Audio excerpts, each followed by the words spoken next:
You feel weak when challenges arise, bending under pressure instead of standing firm with unshakable resolve. Every setback leaves you questioning your strength, while you watch others face the same storms with the calm, focused spirit of a warrior who has found their inner foundation. I am Miyamoto Musashi, the ronin who spent decades forging samurai spirit through relentless discipline, winning over 60 duels and mastering the way of the sword through solitary training in the mountains. What I discovered about building true warrior spirit will transform your inner strength over the next 90 days.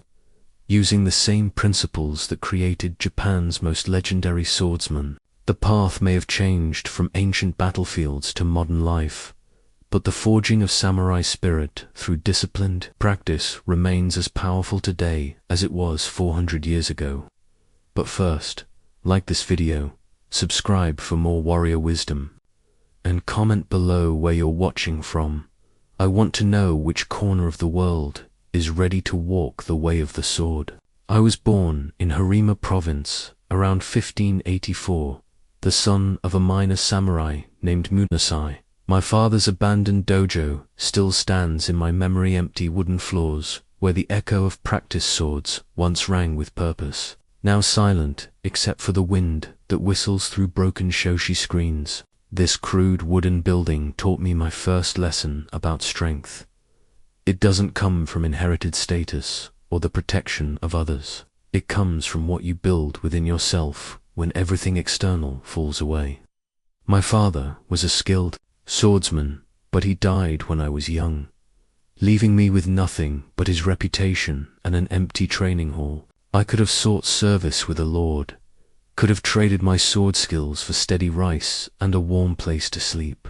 Many samurai of my generation did exactly that, choosing security over the uncertain path of self-mastery. But even as a boy, something deep within me rebelled against that comfortable surrender. I remember the day I made my choice. I was 13, standing in that empty dojo, holding the first wooden sword I had carved with my own hands. The bokken was rough, uneven, nothing like the perfectly balanced weapons my father had owned. But it was mine, shaped by my will and effort. In that moment, I understood that true strength could never be inherited or given. It had to be forged. The path of the ronin, the masterless samurai, called to me, not because I was brave, but because I was terrified of becoming weak. I had seen what happened to warriors who depended on others for their purpose. When their lords fell or dismissed them, they became lost, bitter men with no center of their own. I chose uncertainty over that kind of spiritual death. My early years of wandering taught me that a samurai's spirit is forged in solitude, not in the company of others who might shield you from life's harsh teachings. When you have no lord to serve, no clan to protect you, no guaranteed meal or safe place to sleep, you discover what you're truly made of. The comfortable lies you tell yourself about your strength fall away, leaving only the raw truth of your character. I learned to find strength in having nothing, to discover courage in being alone. Every night spent sleeping under stars, every meal earned through my own effort, every challenge faced without backup, these experiences built something inside me that no dojo training ever could. They built the foundation of warrior spirit that would carry me through 60 duels without a single defeat. The world will try to convince you that strength comes from external sources, from your position, your connections, your possessions. But I discovered that real power begins the moment you stop depending on anything outside yourself for your sense of worth and capability. When you can stand alone and still stand tall, you have found the first secret of the samurai spirit. In my later years, I spent countless hours writing what would become known as the Book of 5 Rings, my life's wisdom distilled into the strategy of earth, water, fire, wind, and void. But of all these elements, the void was the most difficult to understand and the most powerful to master. The scroll containing these teachings became my most treasured artifact, not because of its monetary value, but because it represented the culmination of decades spent learning to fight from emptiness rather than fullness. Most people approach challenges with their minds already full of assumptions, fears, expectations, and preconceived strategies. They enter every conflict carrying the weight of past defeats and the anxiety of future consequences. This mental clutter becomes their greatest enemy, blinding them to the opportunities that exist in each present moment. The void, or ku, as we call it in Japanese, is not mere emptiness. It is the fertile space from which all possibilities emerge. When I learned to empty my mind before each duel, I discovered something remarkable. Solutions appeared that my thinking mind could never have devised. Strategies emerged from nowhere. Timing became intuitive. The right action revealed itself without deliberation. I remember my duel with Sasaki Kojiro on Ganru Island. He was considered the greatest swordsman in Japan, famous for his technique, called Swallow's Reversal. Everyone expected me to study his style, to develop specific counters to his legendary moves. Instead, I did the opposite. I emptied my mind of all knowledge about Kojiro, all expectations about how the fight should unfold. When we faced each other on that beach, I wasn't fighting Sasaki Kojiro, the legend. I was responding to whatever emerged in that moment, free from the prison of preconceptions. The strategy that defeated him arriving late to disrupt his mental preparation, using an oversized wooden sword carved from an orcame, not from thinking, but from the void mind that sees what is rather than what should be. This is the first principle I want you to understand. Emptying your mind is not about becoming passive or thoughtless. It's about becoming infinitely responsive. When your consciousness is clear like still water, it perfectly reflects whatever appears, allowing you to respond with precision rather than react from confusion. In your daily life, you face countless small duelist difficult conversations, challenging decisions, moments when you must choose between courage and comfort. Most people enter these situations with minds already buzzing with worry, rehearsed arguments, and imagined outcomes. They fight their own mental noise as much as they fight the actual challenge. The warrior learns to cultivate void mind through daily practice. Before any important encounter, I learned to spend time in meditation, not to plan or strategize, but to empty myself completely. Only from this emptiness could true strategy emerge, not the rigid strategy of predetermined moves, but the fluid strategy that adapts perfectly to whatever arises. Begin practicing this now. Before your next difficult conversation or challenging task, spend 5 minutes sitting quietly, releasing all your expectations and plans. Enter the situation with empty hands and an open mind. You'll discover that your wisest responses come not from thinking harder, but from thinking less. For over 40 years, I carried with me a small bronze bell that marked the beginning of each day's training. No matter where I slept, whether in a temple under the stars, or in a friendly merchant's home, that bell would ring at dawn, calling me to the practice that forged my warrior spirit. Rain or shine, sick or healthy, victorious or defeated from the previous day's challenges, the bell rang and I answered. This simple artifact taught me the most crucial lesson of the first week. Consistency matters more than intensity. Your first 7 days will determine whether you build authentic warrior spirit or merely play at being strong for a few weeks before returning to your old patterns of weakness. The foundation you lay now will either support a lifetime of unshakable resolve or crumble under the first real pressure you encounter. Begin each morning before sunrise, because there's magic in the early hours, but because starting your day with disciplined action sets the tone for everything that follows. When you wake up and immediately do something difficult that you don't want to do, you remind your spirit who is in command.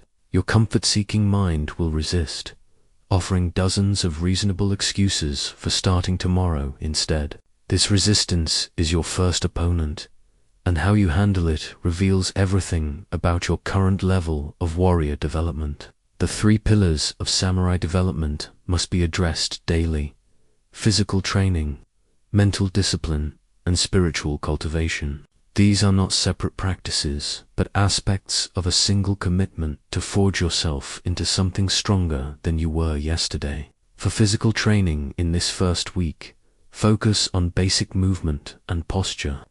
Stand for 10 minutes each morning. In the natural stance I used before, duels feet shoulder widths apart, knees slightly bent, spine straight but not rigid, shoulders relaxed but ready. This may seem too simple to matter, but I learned that how you carry your body determines how you carry your spirit. A warrior's posture communicates strength before a word is spoken or a move is made. Mental discipline begins with controlling your attention. Choose one mundane daily task: washing dishes, folding clothes, walking to work, and perform it with the same focus you would bring to a life or death duel. Notice how your mind wants to wander, to think about problems or plans or distractions. Gently but firmly return your attention to the task. This practice of concentrated attention builds the mental muscle you'll need for greater challenges. Spiritual cultivation means connecting with something larger than your immediate comfort and convenience.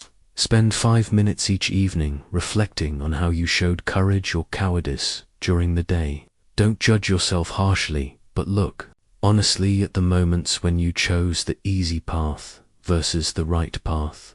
This daily examination develops the self-awareness that prevents warriors from deceiving themselves about their progress. Your weak mind will create resistance immediately. It will tell you that these practices are too simple to matter, too difficult to maintain, or unnecessary because you're already strong enough. Recognize these thoughts as the voice of the part of you that prefers comfort to growth. Don't fight these thoughts, simply acknowledge them and continue with your practice. The key to surviving this first week is to make your commitment smaller rather than larger when you feel resistance. If 10 minutes of standing practice feels overwhelming, do 5 minutes. If 5 minutes feels impossible, do 2 minutes. But do something every single day. Consistency builds the neural pathways of discipline, while intensity without consistency builds nothing lasting. By the end of these 7 days, you should notice a subtle but important shift. Tasks that felt difficult on day 1 will feel more natural. Your mind will resist the practices less. Most importantly, you'll begin to trust yourself to keep commitments you make to yourself, which is the foundation of all warrior confidence. My katana was more than a weapon, it was my teacher in the art of reading conflict before it fully emerged. The blade bears nicks and scratches from countless encounters, each mark a lesson in timing, distance, and the psychology of combat. But what this battle-worn steel taught me extends far beyond sword fighting. Every challenge you face, whether with an angry colleague, a difficult negotiation, or a personal crisis, follows the same strategic principles that governed life and it. Duels. Understanding that every challenge is a form of duel transforms how you approach conflict. Most people enter difficult situations reactively, responding to whatever their opponent does rather than controlling the rhythm and flow of the encounter. They wait to see what happens, then scramble to respond. This passive approach guarantees that you'll always be fighting from a disadvantaged position. I learned to read the subtle signs that reveal an opponent's intention before they themselves fully realize what they plan to do. A slight shift in posture, a change in breathing rhythm, a moment of hesitation in their speech. These microsignals telegraph the direction of an attack long before it manifests. In modern conflicts, these same principles apply. The colleague who's planning to undermine you in a meeting will show their intention through body language and tone before they speak. The negotiator preparing to make an unreasonable demand will reveal their strategy through their questions and reactions. The principle of sen no sen, attacking the attack before it forms, became my signature advantage. Rather than waiting for my opponent to strike and then defending. I learned to disrupt their attack while it was still forming in their mind. This doesn't mean being aggressive or confrontational. It means recognizing the moment when conflict becomes inevitable and positioning yourself advantageously before your opponent realizes the battle has begun. In a workplace context, this might mean addressing a brewing problem with a team member before it explodes into a public confrontation. In a negotiation, it could mean shifting the terms of discussion before the other party can present their predetermined arguments. The key is developing the sensitivity to feel when someone is preparing to create difficulty for you, then taking action that makes their planned approach impossible or unnecessary. Most people lose conflicts before they begin, because they enter with the wrong mindset. They approach challenges hoping to avoid trouble rather than seeking to resolve the underlying issue. This defensive mentality broadcasts weakness and invites aggression. I learned that confidence, not arrogance, but genuine confidence, actually prevents many conflicts from escalating. When someone senses that you are prepared and unafraid, they often choose cooperation over confrontation. The rhythm of conflict is something few people understand, but every warrior must master. Every person, every situation, every challenge has a natural rhythm. Angry people speak and move in a certain rhythm. Fearful people have a different rhythm. Confident people maintain steady, deliberate rhythms that are difficult to disrupt. Learning to recognize these rhythms and either match them for harmony or break them for advantage is a crucial skill. When facing a difficult conversation, begin by observing the other person's rhythm, their speaking pace, their energy level, their emotional state. If you want to diffuse tension, match their rhythm initially, then gradually slow down to a calmer pace, drawing them into a more peaceful state. If you need to take control of a situation, establish a strong, steady rhythm of your own and maintain it regardless of their attempts to speed up or slow down the interaction. The deepest secret I learned about conflict is this: your opponent is rarely the person standing in front of you. Your real opponent is the part of yourself that wants to react emotionally, that feels compelled to defend your ego, that needs to be right rather than effective. Master this internal opponent, and external conflicts become opportunities to demonstrate your strength rather than threats to your peace. High on Mount Iwato, where I spent 7 days in meditation preparing for one of my most difficult duels, I found a stone that would change my understanding of true stability. This mountain stone, worn smooth by centuries of wind and rain, became my teacher in the way of earth element that represents unshakable foundation and immovable resolve. I carried this stone with me for years, not as a good luck charm, but as a reminder that true strength comes from becoming unmovable within. Regardless of the storms raging around you, weeks 2 and 3 of your transformation focus on developing what I call earth mind, the mental state that cannot be disturbed by criticism, setbacks, or unexpected challenges. Most people build their confidence on shifting ground, basing their sense of strength on external circumstances that can change without warning. The warrior learns to find solid ground within themselves, creating stability that no outside force can shake. Before every duel, I would spend time grounding myself through specific physical practices that connected my body to the earth element. Stand with your feet planted firmly, feeling the connection between your body and the ground beneath you. This is not merely symbolic, it's a practical technique for centering your nervous system and activating the physiological state of calm alertness that warriors require. Begin each morning of weeks 2 and 3 with 5 minutes of grounding practice. Stand in your warrior posture with your feet shoulder-width apart, but this time focus on feeling the weight of your body settling into the earth. Imagine roots growing from your feet deep into the ground, anchoring you to something solid and permanent. Breathe slowly and deeply, allowing each exhale to settle you more deeply into this grounded state. The real test of earth mind comes when someone criticizes you, when plans fall apart, or when unexpected problems arise. Your habitual response is probably to become agitated, to feel your inner stability shake with each external disturbance.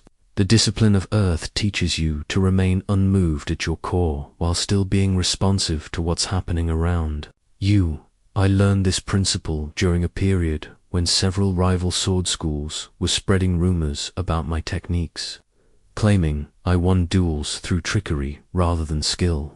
My initial impulse was to respond angrily, to defend my reputation through words or immediate challenges. But the mountain stone reminded me of a deeper truth. When you are truly grounded in your own competence and character, others' opinions cannot disturb your foundation. Practice this earth-mind discipline in small situations. First, when someone cuts you off in traffic, when a coworker makes a snide comment, when technology fails at an inconvenient moment, use these minor irritations as opportunities to practice remaining unmoved at your core. Feel the impulse to react emotionally, acknowledge it, but return your attention to your grounded center. Physical exercises for earth development include carrying heavy objects with perfect posture, practicing balance on one foot for extended periods, and what I call stone meditation, sitting perfectly still for increasing lengths of time while maintaining alertness.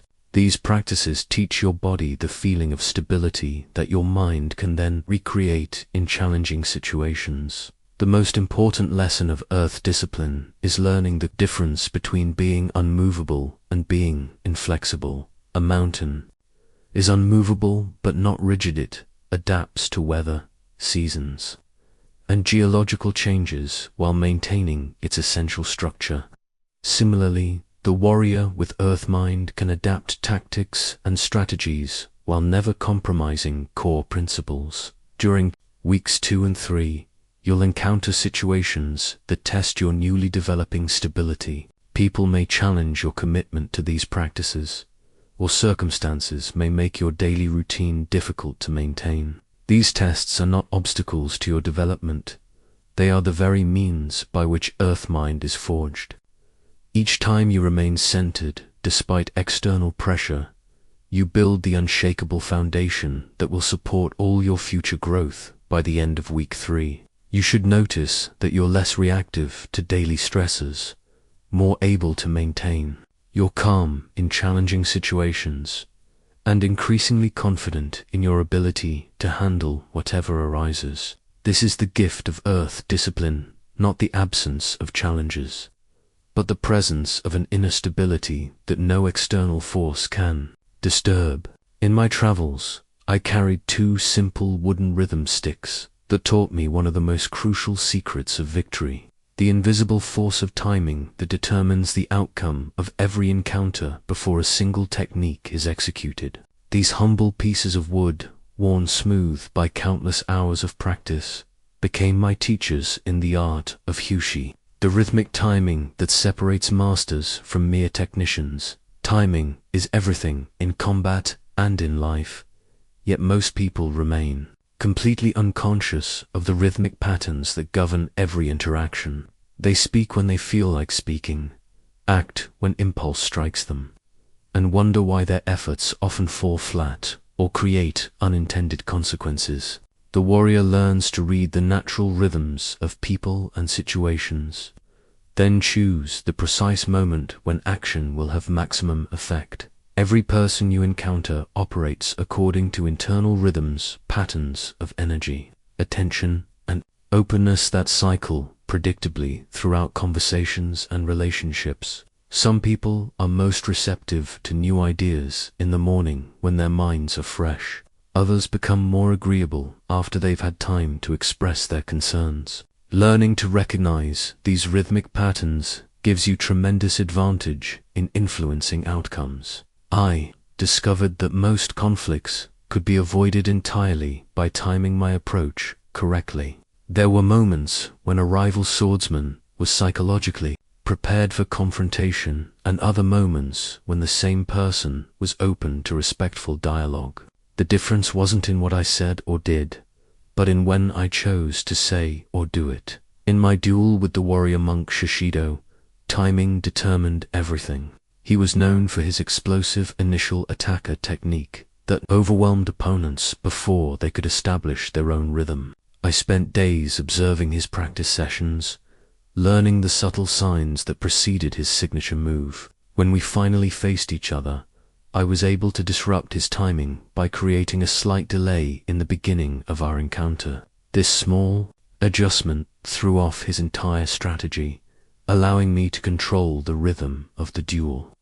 From the first moment, the secret of breaking your opponent's rhythm while maintaining your own lies in understanding that every person has a preferred pace of interaction. Aggressive people like to speed things up, creating pressure through rapid decisions and quick exchanges. Anxious people prefer to slow things down, needing time to process and prepare. Confident people usually operate at a steady, moderate pace that reflects their internal balance. To take control of any situation, establish a clear, steady rhythm, and maintain it regardless of others' attempts to speed you up or slow you down. Speak at your chosen pace, move at your chosen speed, make decisions according to your timeline rather than external pressure. This consistency communicates strength and often draws others into your rhythm rather than the chaotic pace they might prefer. Developing intuitive timing requires daily practice in reading the rhythmic patterns around you. Begin by observing the natural rhythms in your environment, the pace of traffic, the energy levels of your coworkers throughout the day, the mood cycles of people you interact with regularly. Notice how your own energy and receptivity change throughout the day, and begin timing important conversations and decisions for your peak moments. The rhythm of confidence differs dramatically from the rhythm of fear. Confident people speak with deliberate pauses, move with purposeful economy, and make decisions after appropriate but not excessive consideration. Fearful people either rush through interactions trying to avoid discomfort or hesitate so long that opportunities pass them by. Practice establishing the rhythm of confidence in low-stakes situations. When ordering food, speaking in meetings, or having casual conversations, consciously adopt the measured pace of someone who belongs wherever they are and deserves to be heard. This isn't about speaking slowly or moving sluggishly. It's about operating from a centered place where your timing serves your purpose rather than your anxiety. During my years of wandering, I carried a simple wooden bowl that I used for water meditation, a practice that taught me one of the most profound secrets of warrior strategy. I would fill this bowl with clear water and study its perfect adaptation to any container, its ability to flow around obstacles while maintaining its essential nature, its power to carve through solid rock through persistent, gentle pressure. This water meditation bowl became my teacher in the way of adaptation, showing me how to be flexible yet persistent in all circumstances. Weeks 4 and 5 of your transformation focus on developing what I call water mind, the ability to maintain your core principles while adapting your tactics to whatever conditions you encounter. Most people make the mistake of being either too rigid, breaking under pressure like brittle wood, or too formless, losing their essential character as they try to please everyone and adapt to everything. Water teaches us a different way. It never loses its fundamental nature as water, yet it perfectly adapts to any situation. It can be gentle enough to nourish life or powerful enough to carve canyons. It flows around obstacles when direct confrontation is unnecessary, but it can also apply irresistible pressure when persistence is required. This is the model for warrior adaptability. I learned this principle during a confrontation with a group of bandits who had been terrorizing villagers along the Tokaido Road. My initial impulse was to challenge them directly, sword against sword, but as I observed their setup and tactics, I realized that direct confrontation would play to their strengths. They knew the terrain, had numerical advantage, and were prepared for traditional samurai approaches. Instead, I adopted water strategy. I flowed around their expectations, appearing in their camp at dawn when they were unprepared, speaking to them as a fellow traveler rather than an enemy, and gradually demonstrating my capabilities in ways that made violence seem unnecessary rather than inevitable. Like water wearing a waystone, my persistent pressure over time achieved what dramatic force could not have accomplished. The water mind that flows around obstacles instead of fighting them requires a fundamental shift in how you approach resistance. When someone opposes your ideas, instead of pushing harder against their resistance, flow around it by finding what they do want and connecting your proposal to their interests. When circumstances make your original plan impossible, adapt your methods while maintaining your ultimate objective. Physical practices for developing water adaptability include movement exercises that emphasize flow and continuity. Practice walking with perfect balance over uneven terrain, adjusting your stride and posture to each step, while maintaining smooth forward progress. Learn to change direction fluidly, without losing momentum, like water flowing around rocks in a stream. Mental flexibility training involves deliberately changing your approach when you encounter resistance, rather than pushing harder with the same strategy. If someone seems resistant to direct requests, try indirect suggestions. If logical arguments aren't working, try emotional appeals. If formal approaches fail, try casual conversation. The key is maintaining your objective while freely adapting your methods. The most challenging aspect of water discipline is learning when to flow around obstacles and when to apply persistent pressure to wear them away. Water doesn't fight every rock it encounters, but it doesn't avoid every obstacle either. It chooses its battles based on the long-term path it needs to follow. In your daily interactions during weeks 4 and 5, practice the water approach to resistance. When someone disagrees with you, instead of arguing harder, try understanding their perspective first and finding points of agreement. When plans change unexpectedly, adapt your tactics while keeping your goals clear. When criticism comes your way, let it flow around you rather than absorbing it or fighting it directly. Flexibility, without losing your core identity, requires knowing what aspects of yourself are essential and unchangeable versus what aspects are simply habitual tactics that can be modified. Your fundamental values, your ultimate objectives, your core character traits, these remain constant, like water's essential nature. But your methods, your timing, your approach to specific situations can and should flow freely as circumstances require. By the end of week 5, you should notice increased resilience in the face of changing circumstances, greater creativity in solving problems, and a growing ability to maintain your equilibrium even when external conditions shift rapidly. This is the gift of water discipline, the absence of obstacles, but the ability to flow around them while remaining true to your essential nature. After each of my 60+ victories, I made entries in a leather-bound journal that became one of my most valuable possessions. This victory journal wasn't kept for boasting or glory, but for studying the mental patterns that create triumph versus those that lead to defeat. Through careful analysis of successful encounters, I discovered that most battles are won or lost in the mind long before the first physical action is taken. What I learned from studying victory after victory is that your enemy defeats himself before you ever need to draw your sword.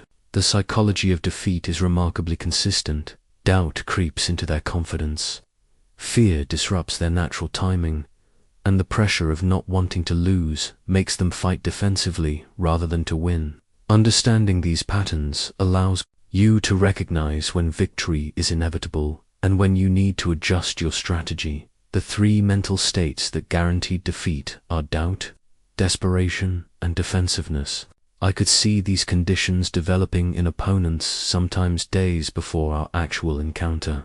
A swordsman who began questioning his own techniques, who felt pressured to prove himself quickly, or who focused more on avoiding loss than achieving victory, was already beaten regardless of his technical skill. Doubt is the most insidious destroyer of warrior spirit because it often disguises itself as prudent caution or realistic assessment.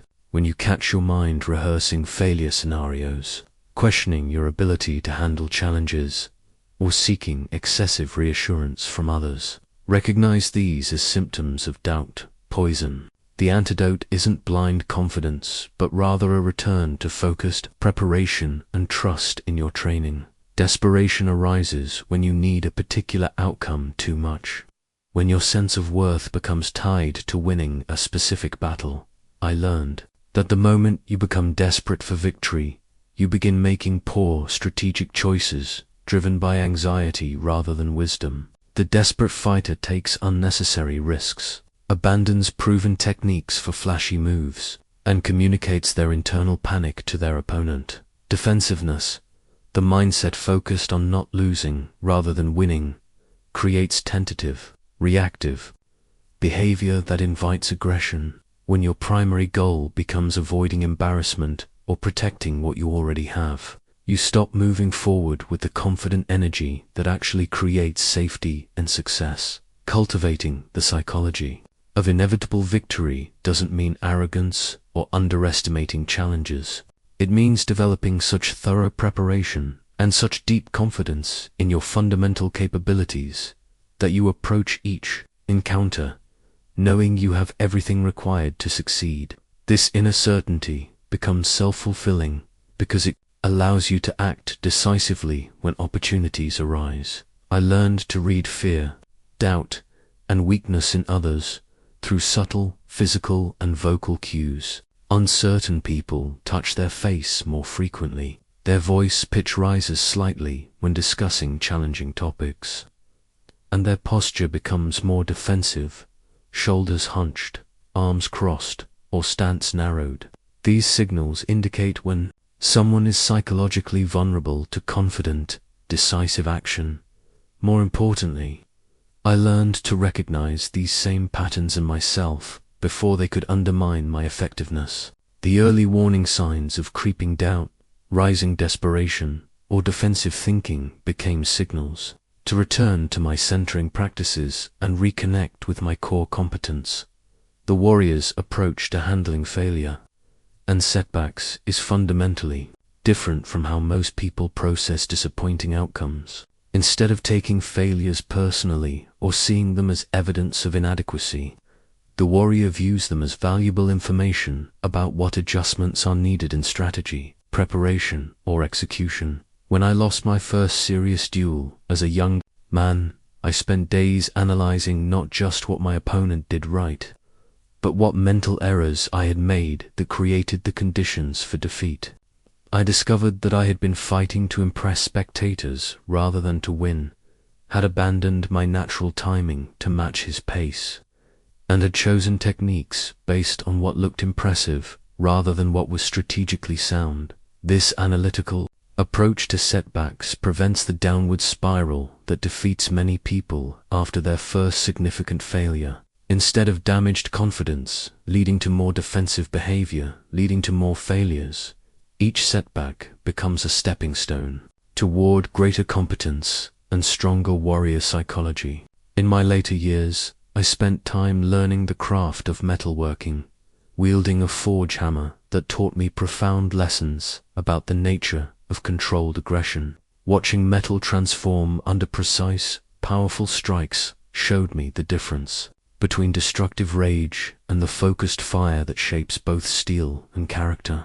This forge hammer became my teacher in understanding how to channel warrior aggression constructively rather than letting it consume me or those around me. Weeks 6 and 7 of your transformation focus on developing what I call fire ability to strike decisively when the moment is right, while maintaining perfect control over your aggressive impulses. Most people either suppress their natural fighting spirit until they become passive victims, or they express it chaotically in ways that damage relationships and opportunities. The difference between rage and warrior fire is like the difference between a wildfire that destroys everything in its path and a focused flame that forges tools and creates light. Rage is emotional, reactive, and uncontrolled. It burns hottest when fed by frustration, fear, or wounded pride. Warrior fire is purposeful, strategic, and directed toward specific objectives that serve your larger mission. I learned this distinction during a confrontation with a group of samurai who had been harassing merchants in a village where I was staying. My initial reaction was anger at their abuse of innocent people, but raw anger would have led to reckless action that might have caused more harm than good. Instead, I spent time transforming that emotional heat into strategic, fire-controlled intensity focused on stopping their behavior while teaching them a lesson they would remember. When the moment came to act, I moved with complete decisiveness, but without personal animosity. The confrontation was brief and effective because my aggression was channeled toward the specific goal of protecting the merchants rather than expressing my feelings about bullying. This is the essence of fire discipline, using your natural fighting energy as a tool rather than being used by it. Developing controlled intensity without losing balance requires understanding the physiology of warrior aggression. Unlike explosive anger that creates muscle tension and tunnel vision, controlled fire manifests as calm alertness with the capacity for instant, decisive action. Practice generating this state by visualizing a challenge that requires strong response, then breathing deeply to maintain clarity while building internal energy. Physical exercises for fire development include explosive movements performed with perfect control, springing from a seated position to standing, clapping push-ups performed with precision, or rapid directional changes that require coordination rather than just speed. These practices teach your body to generate power on demand while maintaining balance and awareness. The fire mind that burns away obstacles and hesitation operates according to clear principles. First, aggression should never be used for personal satisfaction or emotional release. It's a tool for achieving necessary outcomes. Second, the intensity of your response should match the importance of the situation. Using fire energy to win an argument about where to eat dinner is like using a sword to cut butter. Mental fire training involves learning to act decisively in situations where you've been hesitating. Most people procrastinate on difficult conversations, challenging decisions, or actions that might meet resistance. During weeks 6 and 7, practice moving immediately when you recognize that action is needed, without waiting for perfect conditions or guaranteed outcomes. The key to maintaining control while accessing warrior fire is understanding that aggression and compassion are not opposites. They're complementary forces that serve the same protective purpose. Sometimes the most compassionate thing you can do is respond aggressively to stop harmful behavior, protect someone who can't protect themselves, or establish boundaries that prevent future problems. Daily practices for building focused, aggressive energy include cold water exposure to practice maintaining calm under intense stimulation, interval training that builds comfort with high-intensity states, and confrontation practice where you deliberately engage in difficult but necessary conversations rather than avoiding them. The most important aspect of fire discipline is learning to recognize when decisive action is required versus when patience serves better. Fire should be unleashed when delay increases danger, when clear action can prevent future problems, or when someone is counting on your strength to protect their well-being. Fire should be restrained when emotions are running high, when more information could change your approach, or when the cost of action outweighs the cost of waiting. By the end of week 7, You should notice increased ability to act decisively when situations require it, greater comfort with conflict when it serves a purpose, and growing confidence in your capacity to handle confrontational situations without losing your center or your compassion. For decades, everything I owned could fit in a single traveling pack-a-worn leather bundle that contained my swords, a few pieces of clothing, writing materials, and little else. This simple pack became a symbol of one of the most important principles I discovered. True strength comes from needing very little from the external world. The path of Musashi, the warrior's journey of self-discovery through solitary wandering, taught me that independence is the foundation of all authentic power. The warrior must learn to walk alone, not out of antisocial tendencies or arrogance, but because only in solitude can you discover what you're truly made of when all external supports are stripped away. When you have no clan to fall back on, no guaranteed income, no familiar routines to comfort you, no friends to validate your choices, that's when you find out whether your strength is real or merely borrowed from your circumstances. During my years of wandering from province to province, challenging masters and sleeping under stars, I learned that most people's confidence depends entirely on external validation and familiar surroundings. Take away their usual sources of comfort and approval, and they become anxious, confused, and ineffective. The warrior develops inner resources that function regardless of external conditions. Solitude reveals truths about yourself that company always obscures. When you're alone with your thoughts for extended periods, you can't hide from your real motivations, your genuine fears, or your authentic desires. The masks you wear for others fall away, leaving you face to face with who you actually are beneath all the social roles and expectations. I remember spending 7 days alone in a mountain cave, preparing for one of my most challenging duels. Initially, my mind was filled with strategies, techniques, and concerns about the upcoming fight. But as the days passed in silence, deeper questions emerged. Why was I fighting? What was I trying to prove? What did victory or defeat really mean?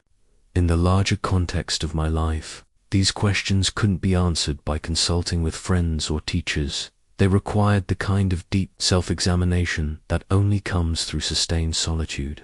The insights I gained during those 7 days changed not just my approach to that particular duel, but my entire understanding of what it means to live as a warrior. Most people avoid solitude because it confronts them with uncomfortable truths about their dependencies and weaknesses. They stay constantly busy, surround themselves with distractions, and seek approval from others to avoid facing the reality of their own character.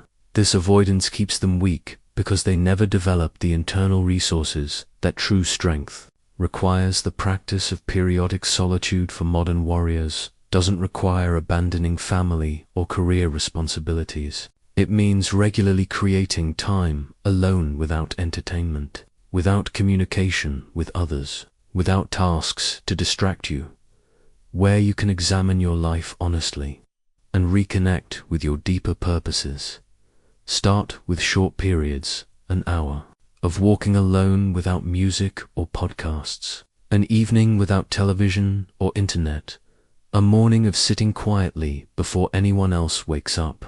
Use this time not for planning or problem solving, but for simply being present with yourself without external stimulation. Building independence from others, opinions and validation is perhaps the most crucial aspect of the solitary path.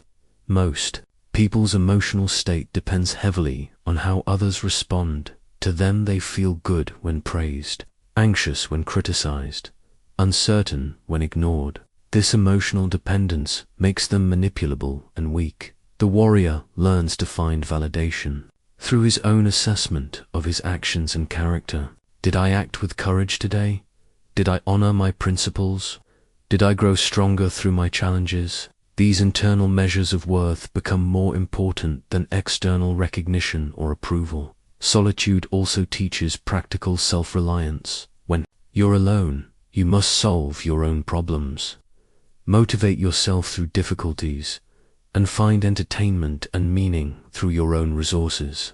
These capabilities build confidence that no external circumstances can shake. The connection between solitude and authentic confidence is direct. When you know you can handle whatever arises without depending on others' help or approval, you carry yourself differently in all situations. You speak with the authority of someone who has tested himself in isolation and found himself adequate to life's challenges. Among my simplest possessions was a wooden meditation fan that taught me one of the most sophisticated principles of warrior strategy. This humble instrument showed me how to redirect force rather than resist it, how to use minimal effort to create maximum effect, and how the essence of win strategy lies not in opposing your opponent's strength, but in guiding it toward your advantage. The fan became my teacher in the art of strategic flexibility, appearing to yield while actually advancing. Weeks 8 and 9 of your transformation focus on developing what I call wind mind, the ability to use others' strength against them without being manipulative or dishonest. This is perhaps the most misunderstood aspect of warrior strategy because it requires such precise balance between firmness and flexibility, between maintaining your principles and adapting your tactics. The wind mind that redirects attack into opportunity operates on a principle that seems contradictory to those who haven't studied it deeply. Sometimes the fastest way to get what you want is to appear to move in the opposite direction, like wind that flows around a mountain while gradually wearing it away. Strategic flexibility achieves long-term objectives through a series of seeming compromises and tactical retreats. I learned this principle during a negotiation with a daimyo who wanted to hire me as a sword instructor for his samurai. Initially, he offered terms that were inadequate: low payment, restrictive conditions, and little respect for my methods. My first impulse was to refuse directly and walk away. Instead, I applied wind strategy. I appeared to accept his basic framework while gradually introducing modifications that served my interests. I agreed to teach his samurai, but suggested we start with an assessment period to determine their current skill level. I accepted his timeline, but pointed out that effective training required certain equipment and conditions. I showed enthusiasm for his goals while demonstrating that achieving them required approaches he hadn't initially considered. By the end of our conversation, he believed he had convinced me to accept his original offer, while I had actually negotiated terms far more favorable than my initial direct proposal would have achieved. This is the essence of wind strategy, making others feel they're winning, while you guide the overall direction toward your objectives. Using others' strength against them without being manipulative requires a crucial distinction. You're not trying to harm them or trick them into something against their interests. You're finding ways for both parties to achieve their goals by redirecting the energy they're already applying toward outcomes that serve everyone better in workplace situations. This might mean agreeing with a difficult colleague's concern while steering the conversation toward solutions you prefer. In negotiations, it could involve acknowledging the other party's constraints while showing how your proposal actually helps them work within those limitations. The key is genuine alignment with their interests, not fake agreement designed to deceive. Physical exercises for developing wind flexibility include partner exercises, where you practice redirecting physical force rather than opposing it directly. If someone pushes against your hands, practice stepping aside and guiding their momentum past you rather than pushing back. These movements teach your body the feeling of redirection that your mind can then apply to mental and emotional forces. The art of appearing to yield while actually advancing requires understanding the difference between strategic retreat and genuine defeat. Wind doesn't retreat because it's weak, it redirects because redirection is more efficient than direct opposition. When you apply wind strategy, You maintain clear awareness of your ultimate objective, while showing flexibility about the path to reach it. Adapting your strategy while maintaining your purpose is the most challenging aspect of wind discipline. You must remain firmly anchored to your core principles and long-term goals, while being completely flexible about tactics, timing, and methods. This requires the kind of inner clarity that can only come from the previous weeks of earth, water, and fire training. Daily exercises for developing strategic thinking include analyzing conflicts you observe between other people and identifying how wind strategy could resolve them more effectively than direct confrontation. Practice finding ways to reframe problems so that solutions serve multiple parties' interests, rather than creating winners and losers. During weeks 8 and 9, you'll have opportunities to apply wind strategy to real situations. When someone opposes your ideas, practice finding aspects of their objection that you can genuinely agree with, then building on that agreement toward solutions that incorporate your objectives. When circumstances seem to block your plans, look for ways to use those same circumstances as stepping stones toward alternative approaches. The most sophisticated application of wind strategy is learning to make your opponent's best arguments for your position. Instead of fighting their reasoning, understand it so thoroughly that you can show how their own logic leads to conclusions that support your goals. This approach transforms adversaries into inadvertent allies while maintaining complete honesty about your intentions. Throughout my wandering years, I carried a practice sword at all times, not the sharp katana reserved for duels, but a wooden blade that reminded me that every moment offers an opportunity to refine warrior consciousness. This practice sword became my constant teacher, showing me how to transform mundane activities into training for the warrior's way. The principle it embodied was revolutionary. There is no separation between sword practice and living with samurai spirit. Most people compartmentalize their growth, believing that strength is built only during formal training sessions or challenging situations. They approach daily tasks with diminished attention, saving their focus and intensity for what they consider important moments. This division between practice time and real life prevents them from developing the consistent warrior consciousness that makes strength natural rather than forced. The principle of treating every task as sword practice transforms how you approach ordinary activities. When you wash dishes with the same attention you would bring to a life or death duel, you develop the mindfulness that allows you to respond perfectly when actual challenges arise. When you walk with the posture and awareness of a warrior moving through potentially hostile territory, you cultivate presence that serves you in all situations. I learned this during a period when I was staying at a Zen monastery, helping with daily work in exchange for shelter.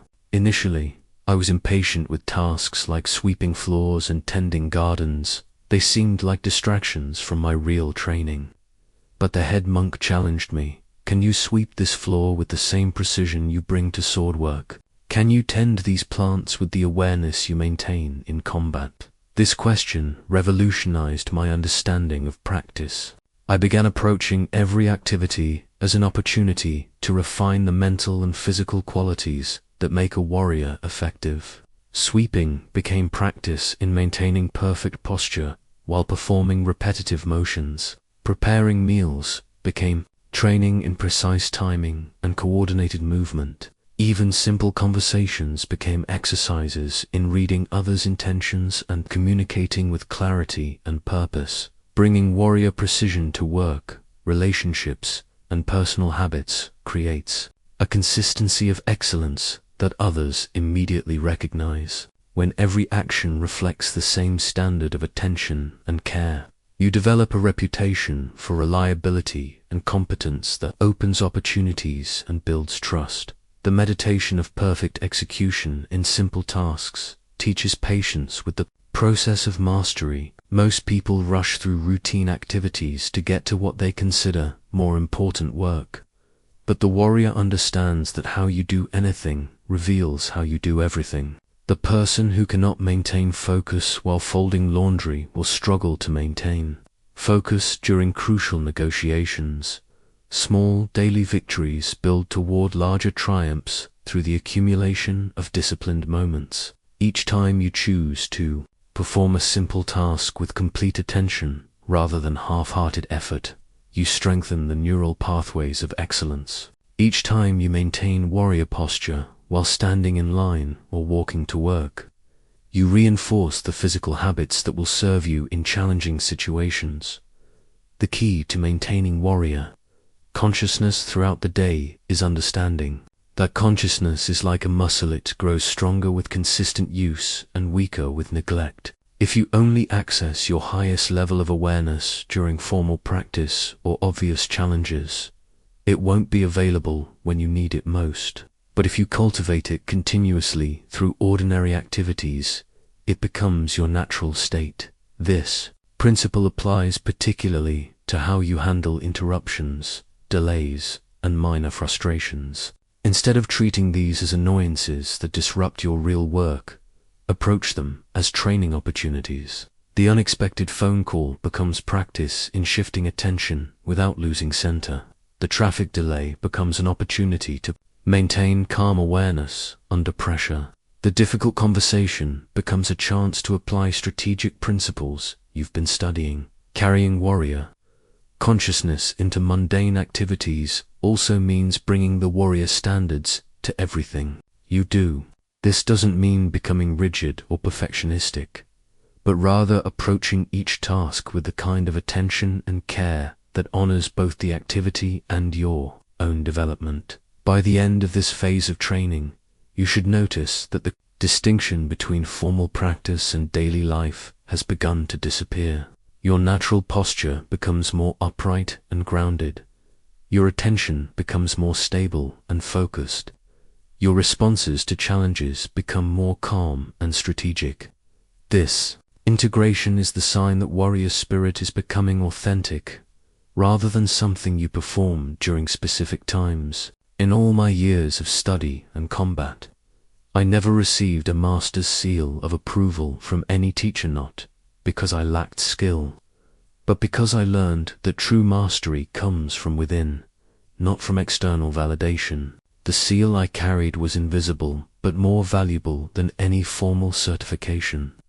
The inner knowing that comes when the warrior's path becomes your natural way of being, rather than something you perform. Weeks 10 and 11 of your transformation represent the crucial phase where all the elements you've been developing, earth stability, water adaptability, fire decisiveness, wind flexibility, must integrate into a unified approach to life.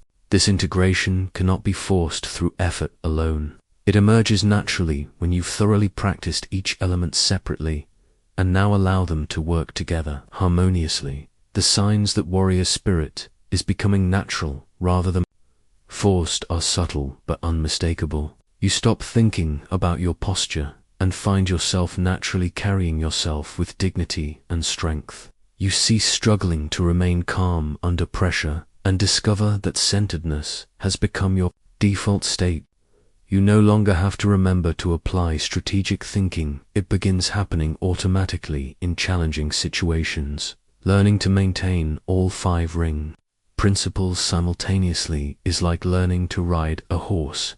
Initially, you must consciously coordinate multiple separate skills, but eventually they merge into a single, fluid capability. Earth provides your stability. Water allows adaptation to circumstances. Fire enables decisive action when needed. Wind creates strategic flexibility. And void keeps your mind clear and responsive to whatever arises. Advanced daily practices for weeks 10 and 11 combine elements from all previous training. Begin each morning with 5 minutes of void meditation, sitting quietly with an empty mind. Follow this with earth grounding standing practice that connects you to stable foundation. Include water movement flowing exercises that maintain flexibility. Add fire activation brief intense physical activity that builds ready energy. End with wind redirection mental exercises in seeing problems from multiple angles. The most important development during this integration phase is learning to recognize and overcome the subtle resistances that emerge as you approach genuine transformation. These resistances are often more sophisticated than the obvious obstacles you encountered in earlier weeks. They might appear as spiritual pride in your progress, as subtle preferences for familiar patterns, or as unconscious fears about what you might become if you continue growing. I discovered these advanced resistances during my preparation for what would become my final formal duel. Despite years of training and numerous victories, I found myself clinging to techniques and strategies that had worked in the past rather than remaining completely open to whatever the present moment required. The very competence I had developed was creating a subtle rigidity that limited my responsiveness. Recognizing this pattern required the kind of honest self-examination that becomes possible only after months of consistent practice. I had to acknowledge that my attachment to being seen as a master swordsman was actually preventing me from expressing mastery freely. This recognition led to a deeper level of void practice, emptying myself not just of conscious thoughts, but of unconscious identities and expectations. During weeks 10 and 11, pay attention to any ways your developing strength might be creating new forms of limitation. Are you becoming attached to your image as someone who has warrior discipline? Are you starting to judge others who haven't developed the capabilities you're building? Are you using your growing skills to avoid challenges that might require further growth? These questions point to the difference between authentic mastery and what I call technique mastery, the ability to perform warrior practices without embodying warrior spirit. Technique mastery focuses on doing things correctly. Authentic mastery focuses on being someone who naturally responds to life with wisdom, courage, and effectiveness. The preparation for your final phase of transformation involves testing your integration under gradually increasing pressure. Deliberately place yourself in situations that require multiple warrior qualities simultaneously, perhaps leading a difficult project that demands both strategic thinking and direct communication, or addressing a conflict that requires both strength and flexibility. Advanced practitioners also begin recognizing the signs of mastery in others. You develop sensitivity to the difference between people who are performing strength and those who embody it naturally. This recognition helps you choose mentors, partners, and colleagues who will support your continued development rather than pulling you back toward more comfortable patterns. By the end of week 11, you should feel a qualitative shift in how you approach challenges. Instead of asking, "What technique should I apply here?" you find yourself naturally responding with whatever combination of earth, water, fire, wind, and void the situation requires. This fluid responsiveness is the hallmark of integrated warrior consciousness. After one particularly intense battle, I found myself staring at my damaged armor. Pieces of protection that had served me well but now bore the marks of violence and conflict.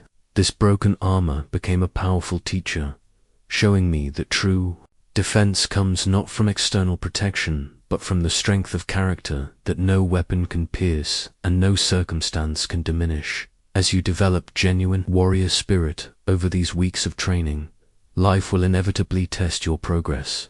Through increasingly challenging situations, this testing is not accidental or unfortunates, the natural way the universe validates authentic growth versus superficial change. The stronger you become, the more complex the challenges that arise to ensure your strength is real rather than imagined. Understanding why the universe seems to increase pressure when you grow stronger requires recognizing that strength attracts responsibility. When others sense your developing capability, they naturally bring their problems to you. When you demonstrate reliability, people depend on you more heavily. When you show courage, situations arise that require courage. This is not punishment for your growth. This is the confirmation that your growth is genuine. The warrior's response to criticism, betrayal, and unexpected challenges differs fundamentally from how most people react to adversity. Instead of taking setbacks personally or seeing them as evidence that your efforts are futile, you learn to view them as opportunities to demonstrate the principles you've been developing. Each test becomes a chance to prove to yourself that your transformation is authentic. I learned this principle during a period when several former allies turned against me, spreading rumors that my unorthodox techniques were dishonorable and that my victories came through trickery rather than skill. My initial reaction was anger and hurt. I had trusted these people and believed they understood my dedication to the warrior's path. But the broken armor reminded me of a deeper truth. When your protection comes from external sources, it can always be damaged or removed. The criticism and betrayal forced me to examine whether my confidence depended on others' approval or on my own assessment of my character and capabilities. I discovered that part of me had been seeking validation from the sword community, wanting them to acknowledge my innovations and respect my achievements. This desire for external recognition had created a vulnerability that my enemies could exploit, using tests as opportunities to demonstrate rather than lose. Your progress requires a fundamental shift in perspective. When someone criticizes your new approach to challenges, instead of defending yourself, you can see it as a chance to practice remaining centered under pressure. When plans fall apart unexpectedly, instead of becoming frustrated, you can view it as an opportunity to demonstrate adaptability.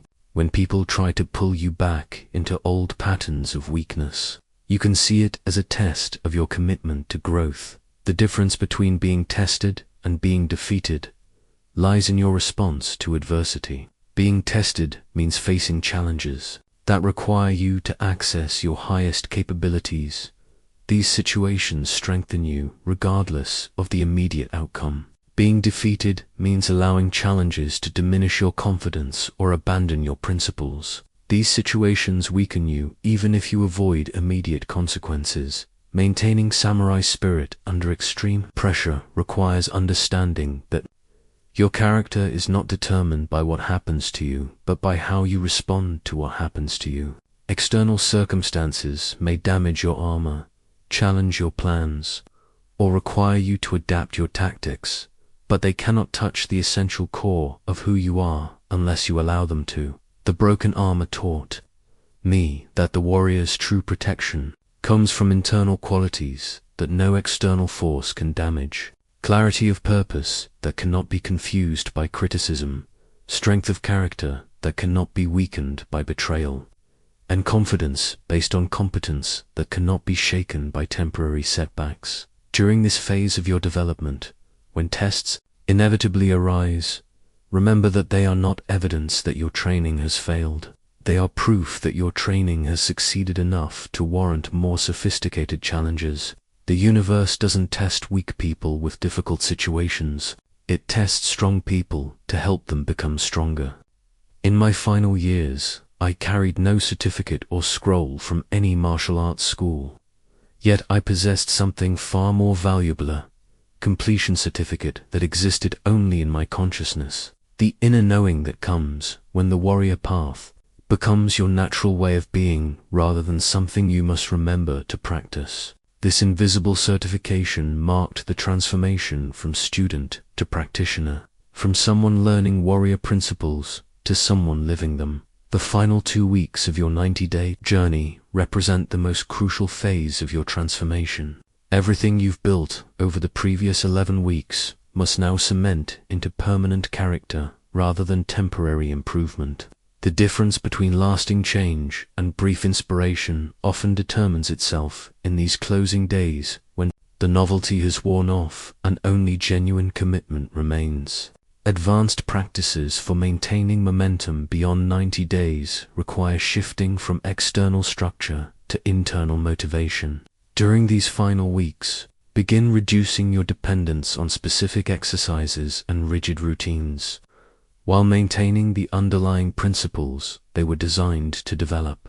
The goal is to internalize warrior consciousness so thoroughly that it operates automatically regardless of your circumstances. Start each morning by asking yourself not, "What practices should I do today?" but "How will I embody warrior spirit in today's specific challenges?" This subtle shift moves you from following a program to living a way of life. The morning standing practice becomes natural posture throughout the day. The void meditation becomes clear thinking in all situations. The fire training becomes decisive action when needed. Learning to recognize when samurai spirit has become authentic rather than performed requires honest self-examination. Authentic warrior consciousness operates without internal commentary or self-consciousness. When you notice yourself thinking about how warrior-like you're being, you're still in the performance stage. When warrior responses arise naturally without mental preparation or effort, you've achieved genuine integration. The signs of true transformation versus temporary improvement appear in how you handle unexpected situations. Temporary improvement means you can apply warrior principles when you remember to and when conditions are favorable. True transformation means warrior responses emerge automatically, especially under pressure or in circumstances you haven't specifically prepared for. I discovered this difference during my later years when younger swordsmen would challenge me, hoping to make their reputation by defeating the aging Musashi. In these encounters, I found that my responses came not from conscious application of techniques I had studied, but from a unified warrior consciousness that had become my natural state. Strategy, timing, positioning, and execution flowed together without deliberate coordination. Preparing to face life's challenges with unshakable inner strength requires understanding that strength is not the absence of difficulty, but the presence of appropriate response. The warrior doesn't seek to avoid challenges, but develops the capacity to meet whatever arises with wisdom, courage, and effectiveness. During weeks 12 and 13, deliberately place yourself in situations that test your integration. Volunteer for leadership roles that require multiple warrior qualities. Engage in difficult conversations you've been avoiding. Take on projects that demand sustained discipline and strategic thinking. These challenges will reveal which aspects of your development have become solid and which still require attention. The graduation from student to practitioner occurs not through any external ceremony, but through an internal recognition that you no longer need permission or instruction to act with warrior consciousness. You begin trusting your own judgment about when to be firm and when to be flexible, when to advance and when to wait, when to speak and when to remain silent. Advanced practitioners also develop responsibility for modeling warrior principles for others who are earlier in their development. This doesn't mean becoming a teacher in any formal sense, but rather living in a way that demonstrates the possibility of transformation to those who are ready to see it. Your final preparation involves creating sustainable daily practices that will maintain your development long after these 90 days end. These should be simple enough to continue regardless of circumstances, meaningful enough to support continued growth, and flexible enough to adapt as you evolve. By day 90, the question is no longer whether you can access warrior consciousness when you try, but whether you can function without it. When samurai spirit becomes so natural that returning to old patterns of weakness feels foreign and uncomfortable, you have successfully completed this phase of your transformation. The completion certificate you carry forward is not a document, but a way of being. The quiet confidence that comes from knowing you can handle whatever life presents because you have forged yourself into someone capable of meeting challenges with wisdom, strength, and grace. In my later years, I carried a simple walking staff that became my constant companion on the endless journey of warrior development. This weathered piece of wood symbolized a profound truth I had learned through decades of practice. The warrior's journey continues until the final breath, not because you never achieve mastery, but because mastery itself is a way of walking through life rather than a destination to reach. The transition from a 90-day transformation period to a lifetime of warrior practice requires understanding that what you've accomplished in these 3 months is not the completion of your development, but the establishment of a foundation that will support decades of continued growth. You have learned to access warrior consciousness. Now you must learn to live from it consistently across all the seasons and changes of a full life, maintaining warrior spirit for a lifetime, rather than just 90 days, depends on recognizing that the principles you've internalized are not techniques to be practiced but truths to be lived.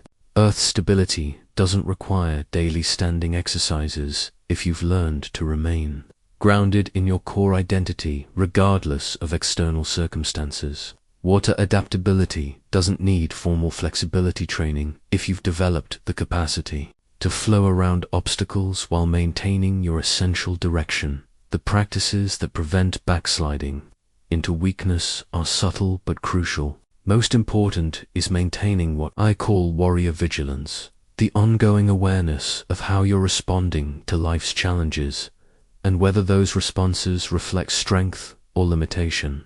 This doesn't mean constant self-criticism or obsessive self-monitoring, but rather a gentle, persistent attention to whether you're growing or contracting in the face of difficulty. Creating your own daily warrior rituals becomes essential as you move beyond structured programs into self-directed development. These rituals should be simple enough to maintain during busy periods, meaningful enough to support your continued growth, and personal enough to reflect your unique path rather than generic practices.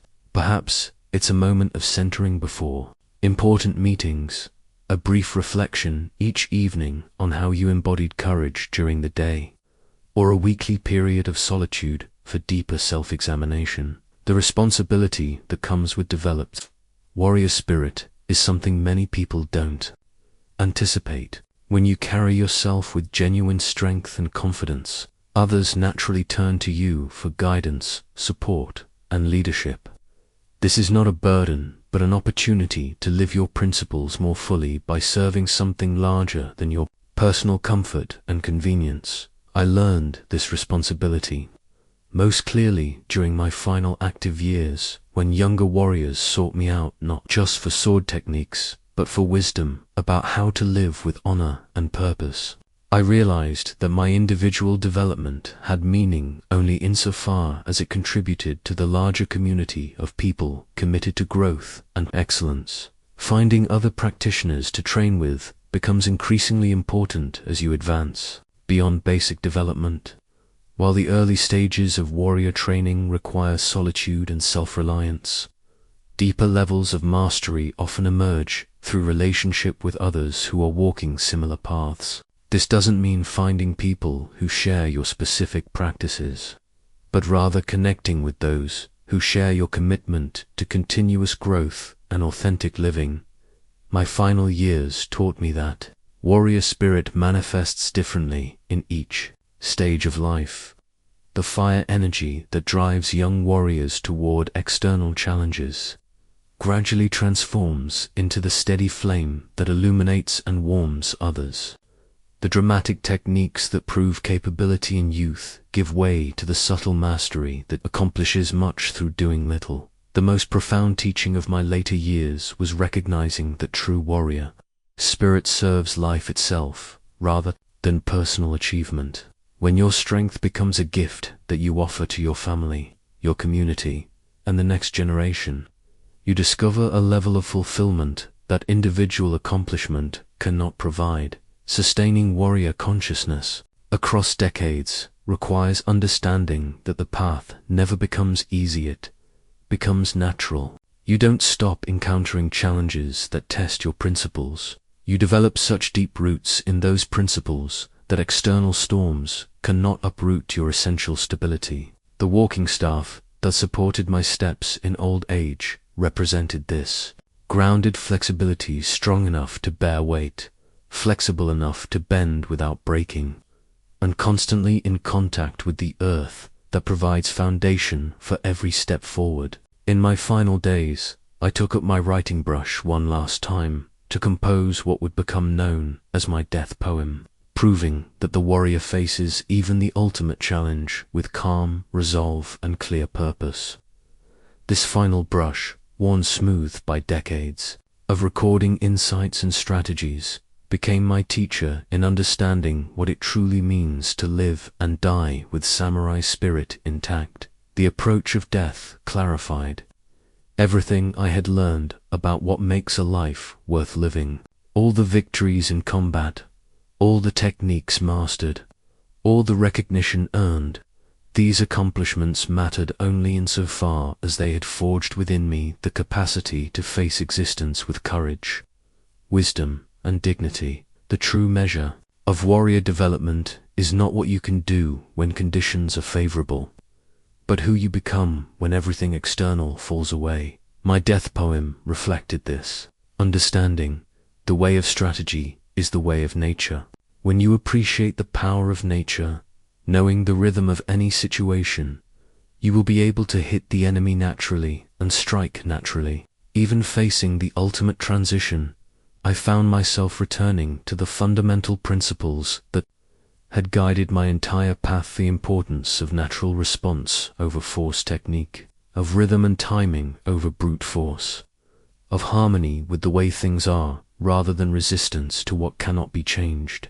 The legacy you leave by living as a warrior extends far beyond any specific achievements or accomplishments. When you carry yourself with authentic strength, when you respond to challenges with wisdom and courage, when you treat others with the respect that comes from your own inner dignity, these qualities ripple outward in ways you may never see, but that influence everyone who encounters you. I discovered this truth through observing how my approach to conflict resolution affected not just my immediate opponents, but entire communities. Villages where I had demonstrated that strength could be used to protect rather than dominate became more peaceful. Sword schools where I had shown that innovation could honor tradition while improving effectiveness began developing their own creative approaches. Young warriors who witnessed my commitment to continuous learning carried that dedication into their own development. The ripple effect of authentic warrior character operates through a principle I call contagious competence. When people encounter someone who has genuinely transformed limitation into strength, who responds to pressure with grace rather than reactivity, who pursues excellence without arrogance, they begin to believe that such transformation is possible for them as well. Your living example becomes permission for others to attempt their own growth. This influence requires no special effort or conscious intention to teach others. Simply by embodying warrior principles consistently, you demonstrate possibilities that inspire those who are ready to see them.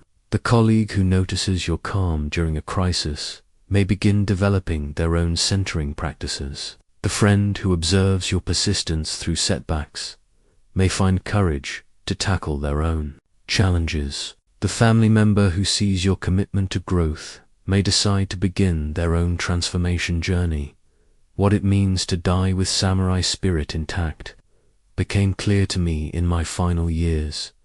It means approaching the end of life with the same principles that guided you through its challenges: acceptance of what cannot be changed, courage to face what must be faced, and wisdom to find meaning in both struggle and resolution. The eternal nature of warrior spirit transcends individual existence because the principles you embody become part of the larger human understanding of how strength, wisdom, and courage can be developed and expressed.